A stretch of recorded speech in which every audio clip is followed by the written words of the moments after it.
Hello everyone, I am Priyanshu Nigam, Senior Mathematics Faculty at Kota Rajasthan.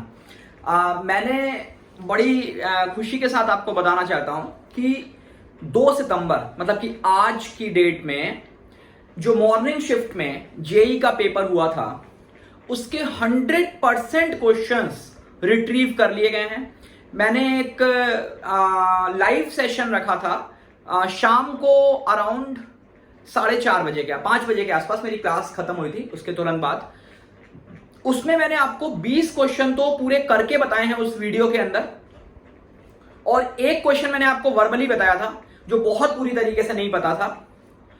वो video मैंने upload तो कर दिया, वो अपलोड भी हो गया क्योंकि लाइव सेशन था वो, बट वो यूट्यूब में प्रोसेसिंग शो कर रहा है तो कई बार it takes much of time, जिससे वो पब्लिक डोमेन में जाने में थोड़ा टाइम लगता है कई बार। तो जो सब्सक्राइबर्स होते हैं चैनल के उनको तो वो नोटिफिकेशन में आ जाता है, बट पब्लिक डोमेन में वो तब तक नहीं आता है जब तक कि वो प्रोसेस्ड नहीं हो जाता है। तो वो वीडियो की जो लिंक है वो मैं आपको यहां पर इसी वीडियो के डिस्क्रिप्शन में भी शेयर कर दूंगा और कमेंट में भी एक शेयर कर दूंगा, ठीक है। तो वो जो आपके 21 क्वेश्चंस हैं, 20 सॉल्व क्वेश्चंस हैं और एक मैंने वर्बली बात की थी, वो आपको वहां से देखने को मिल जाएंगे। और बाकी जो 5 क्वेश्चंस, आज 2 सितंबर ही है, अभी मैं वीडियो बना रहा हूं, शूट कर रहा हूं, तो 11 बजे के आसपास का टाइम है। तो यहां पर मैं आपसे वो 5 क्वेश्चन और डिस्कस करने वाला हूं जो मुझे और मिल पाए हैं उस वीडियो को बनाने के बाद। और इस खास बात ये होने वाली है कि जब मेरे पास पूरे 25 क्वेश्चंस होंगे तो 100% पेपर नोन है, और काफी हद तक आपको जो एक्चुअल क्वेश्चन पेपर मिलने वाला है उसमें भी आपको यही क्वेश्चंस 19-20 के साथ मिलेंगे। हो सकता है आपको कोई ए बी ऑप्शन, पहले बी ऑप्शन हो और फिर ए ऑप्शन हो। वैसे मैंने ऑप्शंस की बात की नहीं, अपन क्वेश्चंस पे मुद्दा कर रख रहे हैं। दूसरा पॉइंट कि अब हम उस पेपर की एक्चुअल एनालिसिस भी कर सकते हैं। वो बच्चे जो उस पेपर को दे करके आए हैं आज सवेरे वाले पेपर को, वो एग्जैक्टली अपनी पता कर सकते हैं कि उनके आउट ऑफ 100 मैथमेटिक्स में कितने आने वाले हैं, मैथमेटिक्स का पेपर इजी है या टफ है। एक्चुअल एनालिसिस अब हो सकती है अगर आपके पास पूरे क्वेश्चंस नहीं होते। जैसे कई बच्चों ने शाम को मुझसे पूछा था कि सर इसमें कितने मार्क्स अच्छे होंगे, तो चूंकि मेरे पास 20 क्वेश्चंस तो सॉलिड थे और एक क्वेश्चन का भी आइडिया था, बट फिर भी उसको एग्जैक्टली एनालाइज हम नहीं कर सकते क्योंकि 4 क्वेश्चन पता नहीं डिफिकल्ट बहुत ज्यादा हूं या बहुत ईजी हूं, तो वो सब इधर उधर हो जाएगा। लेकिन अब 25 क्वेश्चंस अपने पास पूरे के पूरे हैं तो हम एनालिसिस भी इसकी कर सकते हैं। तो मैं ट्राई करूंगा अर्लीस्ट पॉसिबल आपको इसकी एनालिसिस देने की, ठीक है। और बाकी मैं डिस्क्रिप्शन में आपको वो वाली वीडियो की लिंक डाल दूंगा क्योंकि वो प्रोसेसिंग में चल रहा है, तो अगर मैं लिंक शेयर कर देता हूं तो वो लिंक से तो आप देख सकते हो बट वैसे नहीं देख पाओगे, ठीक है। तो मैं आगे आ रहा हूं इसमें क्वेश्चंस पे, जो 5 क्वेश्चन मैं आपको करा रहा हूं। तो सबसे पहले फर्स्ट नंबर क्वेश्चन देखिए, यहां पर आपके पास एक ये फंक्शन दे रखा है -3/4 x to the power 4 -8x cube -40/2 x square plus 105। देखिए ये फंक्शन है और क्वेश्चन में पूछा गया है number of points of local maxima and local minima, number of points of local maxima and local minima. तो काफी इजी प्रॉब्लम है। आप इसमें सिंपली f' फाइंड आउट करिए और f' से ये देखो कितना आ गया आपके पास, you will get it -3x cube and -24x square. मैं डेरिवेटिव निकाल रहा हूं इसका, -45x, या फिर आप इसमें -3 कॉमन निकाल सकते हैं, x भी कॉमन आ जाएगा इनफैक्ट, तो ये अल्टीमेटली आएगा x स्क्वायर प्लस 8x और प्लस 50, और ये देखिए x कॉमन आ गया, यहां से x plus 5 into x plus 3 आप इसे कर सकते हैं। तो आप अगर वेवी कर्व अप्लाई करते हैं तो -5 -3 एंड 0, तो माइनस प्लस माइनस प्लस, ये देखिए आपके f' का साइन आ गया। यहां से आप देख सकते हैं फंक्शन पहले इंक्रीज करेगा फिर डिक्रीज करेगा, तो ये आपको लोकल मैक्सिमा मिलेगा, फिर डिक्रीज करके इंक्रीज करेगा, यहां आपको लोकल मिनिमा मिलेगा, फिर इंक्रीज करके डिक्रीज करेगा तो यहां पे भी आपको लोकल मैक्सिमा मिलेगा। तो अल्टीमेटली आपसे पूछा था number of points of local maxima and minima, तो आपका 3 आंसर हो जाएगा, सिंपल। अच्छा, इसके बाद अगला क्वेश्चन देखिए, सेकंड क्वेश्चन। इसमें आपके पास एक ये प्लेन है, प्लेन की इक्वेशन आपको दे रखी है 2x - 2y + 4z = 5, और आपके पास एक ये पॉइंट है 1, 3/2, 2, ये देखिए। और क्वेश्चन में ये कहा गया है कि अगर मैं इस पॉइंट से एक परपेंडिकुलर ड्रॉप करता हूं तो एक ही क्वेश्चन के अंदर 2 बातें पूछी गई हैं, ऑप्शन भी इसी हिसाब से डिजाइन किए गए हैं। तो एक तो पूछा गया ये डिस्टेंस बताइए और दूसरा फुट ऑफ दी परपेंडिकुलर। तो अगर सिर्फ डिस्टेंस पूछा जाता तो कोई कैलकुलेशन ही नहीं होता, लेकिन फुट ऑफ दी परपेंडिकुलर पूछा गया है तो कैसे करेंगे। मान लेते हैं ये वाला पॉइंट P है, तो मैं PF की इक्वेशन निकाल सकता हूं। ये एक लाइन होगी, इसकी इक्वेशन क्या होगी, x-1 क्योंकि इन पॉइंट से लाइन पास कर रही है, एंड z-2। अच्छा, जो लाइन के डायरेक्शन रेशियो होंगे PF के, वो प्लेन के परपेंडिकुलर होंगे और प्लेन का नॉर्मल वेक्टर कितना है 2 - 2 4, या फिर 1 - 1 2 भी बोल सकते हैं इसे, तो 1 - 1 2। ये देखिए, और ये लाइन प्लेन को कहां इंटरसेक्ट करेगी, तो सपोज इसे लैम्डा लेट करते हैं, तो F पॉइंट का कोऑर्डिनेट अपन कितना लेट कर सकते हैं, 1 + लैम्डा, ये देखिए 3/2 - लैम्डा एंड 2 + 2 लैम्डा।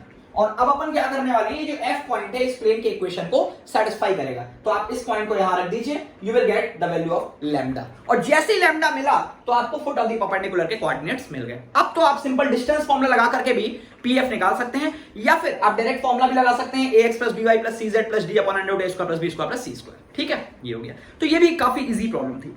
फिर इसके बाद मैं एक क्वेश्चन लिख रहा हूं, इसको तो आप मतलब देखते ही बता सकते हैं, काफी खूबसूरत क्वेश्चन है। sin inverse 6x + sin inverse 6√3x is equal to -π/2, है ना। और ऐसे क्वेश्चन जेईई के अंदर पहले भी पूछे जा चुके हैं, और आपसे कहा गया है कि आप x की वैल्यू आप बताएं, और ऑप्शन में क्या दे रखा है x की वैल्यू।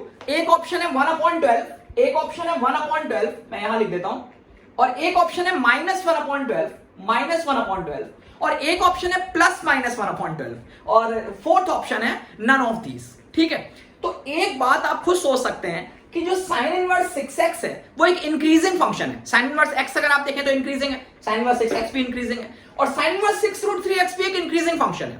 तो अगर मैं इन दोनों फंक्शंस को ऐड अप करूं तो ये भी अल्टीमेटली एक इंक्रीजिंग फंक्शन होगा। तो अगर मैं इस फंक्शन का ग्राफ कंस्ट्रक्ट करता हूं y बराबर ये, तो ये आपका इंक्रीजिंग फंक्शन होगा, और इंक्रीजिंग फंक्शन अगर है तो इसकी वैल्यू -π/2 किसी एक पर्टिकुलर x पे ही होगी, किसी एक पर्टिकुलर x पे ही होगी। ठीक है, तो +-1/12 जो है वो तो वैसे ही गलत हो गया, क्योंकि अगर आप +1/12 और -1/12 दोनों बोल रहे हो, इसका मतलब इस इक्वेशन के दो सॉल्यूशंस हो गए, तो वो तो गलत है। यूनिक सॉल्यूशन आएगा क्योंकि फंक्शन 1 1 है, इंक्रीज कर रहा है। अब +1/12 और -1/12, तो आप खुद सोच सकते हो कि +1/12 अगर आप यहां रखते हैं तो sin inverse of a positive number, एक पॉजिटिव क्वांटिटी आएगी, यहां भी sin inverse of a positive number वापस से पॉजिटिव आएगी।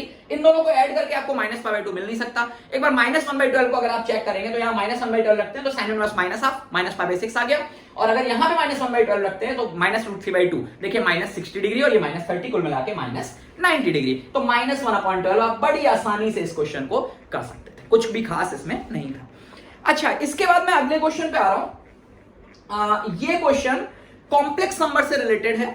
इसमें क्वेश्चन में कहा गया है आपसे कि z - α/z + α, यहां पे z भी एक कॉम्प्लेक्स नंबर है और अल्फा भी एक कॉम्प्लेक्स नंबर है, और कहा गया है कि ये एक प्योरली इमेजिनरी नंबर है, एक प्योरली इमेजिनरी नंबर है, और यहां पर मॉड z की वैल्यू आपको दे रखी है 82, तो मॉड अल्फा पूछा गया है, मतलब z और अल्फा दोनों कॉम्प्लेक्स नंबर। एक बात सोचने की है कि अगर कोई कॉम्प्लेक्स नंबर प्योरली इमेजिनरी है, जैसे कि मान लेते हैं 2i या फिर 3i, इस टाइप से, तो अगर आप इसका कंजुगेट निकालेंगे तो वो -2i आएगा या फिर -3i आएगा। तो अगर मैं 2i को -3i में ऐड करूं तो वी विल गेट 0, मतलब आप ये कह सकते हो कि z + z = 0 if z is a purely imaginary number. तो अगर मैं यहां पर इस कॉम्प्लेक्स नंबर को, जो कि ये लिखा हुआ है, ये देखिए, प्लस इसका पूरे का कंजुगेट, तो पूरे कंजुगेट अगर अपन न्यूमरेटर डिनोमिनेटर में अलग अलग कंजुगेट लगा सकते हैं, एज यू नो प्रॉपर्टीज हैं, तो ये इस तरीके से हो जाएगा। और देखिए यहां पर ये आ गया 0। अब आप इसे सॉल्व करेंगे तो इसमें एलसीएम लेने की जरूरत नहीं, क्योंकि वो तो 0 में चला जाएगा। आप इसमें सीधे सॉल्व करें तो z बार, या फिर आप उसे मॉड z स्क्वायर लिख सकते हैं, फिर कितना आएगा z अल्फा बार, फिर कितना आएगा -α/z बार, फिर -α बार, मतलब -मॉड अल्फा स्क्वायर, फिर यहां पे देखिए z बार, तो इसमें 2 से मल्टीप्लाई कर सकते हैं। ठीक है, फिर देखिए कितना आएगा α/z बार, तो वो इससे कैंसिल आउट हो गया, फिर देखिए आएगा -α बार z, तो ये कैंसिल आउट हो गया, फिर -α बार, मतलब -मॉड अल्फा का स्क्वायर, तो यहां पे भी आप -2 लिख सकते हैं, और ये बराबर 0, और यहां से स्पष्ट है कि मॉड z = मॉड अल्फा। भाई मॉड तो पॉजिटिव आएगा, ठीक है, क्योंकि z कॉम्प्लेक्स नंबर का मैग्नीट्यूड की बात चल रही है, तो जो मॉड z है वही मॉड अल्फा है, यही आपसे पूछा गया था, ठीक है। एंड द लास्ट क्वेश्चन, 25वां क्वेश्चन की अपन बात करें, 25th क्वेश्चन जो अपन ने यहां पे पता किया है, तो ये क्वेश्चन आपसे कहा जा रहा है कि दो नंबर्स हैं, सपोज अल्फा बीटा, ये क्वेश्चन में नहीं दिया गया है, मैंने खुद लेट किया है, और इसके बीच में आपने तीन नंबर्स एबीसी रखे हैं, जो कि एबीसी इन तीन नंबर्स के बीच में अर्थमेटिक मीन इंसर्ट किए गए हैं, अर्थमेटिक मीन इंसर्ट किए गए हैं, ठीक है। और फिर दोबारा एक सिचुएशन बना के दी गई है जिसमें इन्हीं दोनों नंबर्स के बीच पीक्यूआर इंसर्ट किए गए हैं, और पीक्यूआर तीन हार्मोनिक मीन्स इंसर्ट किए गए हैं, ये कहानी आपको दे रखी है। और साथ ही साथ आपको यहां पे ये इंफॉर्मेशन है कि a plus B plus C is equal to 15, ठीक है। और दूसरी इंफॉर्मेशन आपको दे रखी है 1/p plus 1/q plus 1/r is equal to 5/3।